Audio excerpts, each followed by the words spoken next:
ଆଜି ମୋତେ ସେ ପୁରୁଣା କଥାକୁ ଆଉ ଥରେ ଦୋହରାଇବାକୁ ପଡ଼ୁଛି। ପୁରୁଣା କଥା ଏଇଟା କି ମଣିଷ ମଲା ପରେ ତାର ମୂଲ୍ୟ ବୁଝାଯାଏ। ସେ କ'ଣ, ସେ କେମିତି, ତାର ମୂଲ୍ୟଟା କ'ଣ ମଣିଷ ମଲା ପରେ ହିଁ ବୁଝାଯାଏ।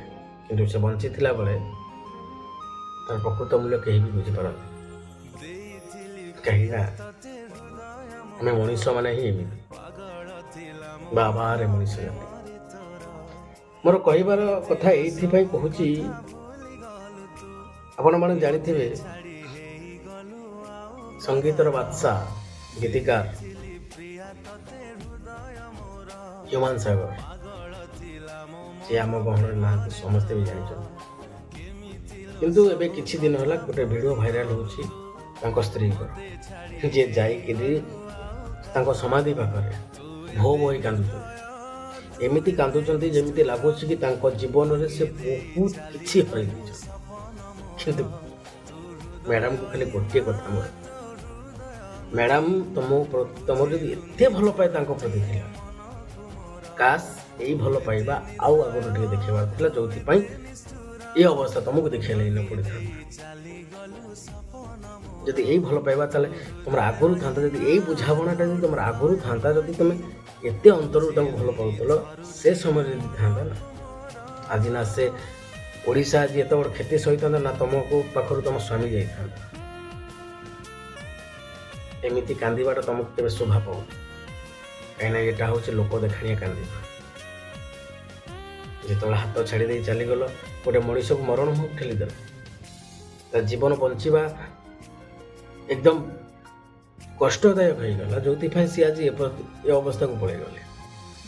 ମାନୁଛି ମଣିଷ ଜୀବନ ପରମାନେଣ୍ଟ ନୁହେଁ, ଆସିଛ ମାନେ ଯିବା ଲାଗି ପଡ଼ିବ। ତଥାପି ସେ ନିଜକୁ ଜାଣି ଜାଣି ହିଁ ମାରିଦେଲେ। ଏଇଟା ମୁଁ ନୁହଁ, ସମସ୍ତେ ଜାଣିଛନ୍ତି। କାହିଁକିନା ମଣିଷ ବେମାରଠୁ ଅଧିକ କଷ୍ଟ ପାଏ ଯଦି ନିଜ ଲୋକ ତାଠୁ ଅଲଗା ହୋଇଯାଏ। କାହିଁକିନା ବେମାର ଇଲାଜ ଅଛି, କିନ୍ତୁ ମଣିଷ ଯେତେବେଳେ ନିଜ ସମ୍ପର୍କଠାରୁ ଅଧିକ ହୋଇଯାଏ, କାହିଁକିନା ସବୁଠୁ ବଡ଼ ସମ୍ପର୍କ ଥିଲା ବାପ ଝିଅଙ୍କର, ଯୋଉଟା ଝିଅଟା ବି ତାଠୁ ଅଲଗା ହେଇଥିଲା। ତେଣୁ ଏବେ ଆଉ କାନ୍ଦିକି କ'ଣ ବା ଲାଭ ଅଛି, ଏବେ ଫୁଲ ଦେଇକି ବା କ'ଣ ବା ଲାଭ ଅଛି। ତେଣୁ କଥାରେ ଅଛି, ଅଧା ବାଟେ ଛାଡ଼ି ଦେଇ ଚାଲିଗଲ, ଅଧା ବାଟେ ଛାଡ଼ି ଦେଇ ଚାଲିଗଲ, ଏବେ ଆସି ସମାଧିରେ ଦଉଛ ଯେ ଫୁଲ। ଅଧା ବାଟେ ଛାଡ଼ି ଚାଲିଗଲ, ଆଉ ଏବେ ଆସି ସମାଧିରେ ଦଉଛ ଫୁଲ। କ'ଣ ଅଛି ସେ ଫୁଲର ମୂଲ୍ୟ? କ'ଣ ଅଛି ସେ ଫୁଲର ମୂଲ୍ୟ? ଏଇଠି ସମସ୍ତଙ୍କୁ ଖାଲି ଗୋଟିଏ କଥା ଭାଇ, ସମ୍ପର୍କ କରିଥିଲେ ବହୁତ ପ୍ରକାରର ପ୍ରୋବ୍ଲେମ ଆସିବ। କାହିଁକି ଜୀବନର ଅନ୍ୟମାନେ ହେଉଛି ସଂଘର୍ଷ। ବଞ୍ଚିବାଟା ଏତେ ସହଜ ନୁହେଁ, ବହୁତ ପ୍ରକାର। କାହିଁକିନା ଯେତେ ପର୍ଯ୍ୟନ୍ତ ବଞ୍ଚିଛ, ସମ୍ପର୍କଟାକୁ ଚଲେଇବା ଲାଗି ହେଲେ ଏତେ ଛୋଟ କଥା ନୁହେଁ। କାହିଁକିନା ସମ୍ପର୍କ ଚଲେଇବା ଲାଗି ହେଲେ ନିଜ ଭିତରେ ଗୋଟେ ବୁଝାମଣା ଶକ୍ତି ରହିବା ଦରକାର। ସବୁବେଳେ ବୁଝିବା ଦରକାର, ଆଉ ବୁଝେଇବା ଦରକାର, ଗୋଟେ ମାନେ ଜ୍ଞାନ ରହିବା ଦରକାର। ଆଉ ସେଇଟା ରହିଲେ ସମ୍ପର୍କ ସବୁବେଳେ ଆଗକୁ ହିଁ ଯାଏ।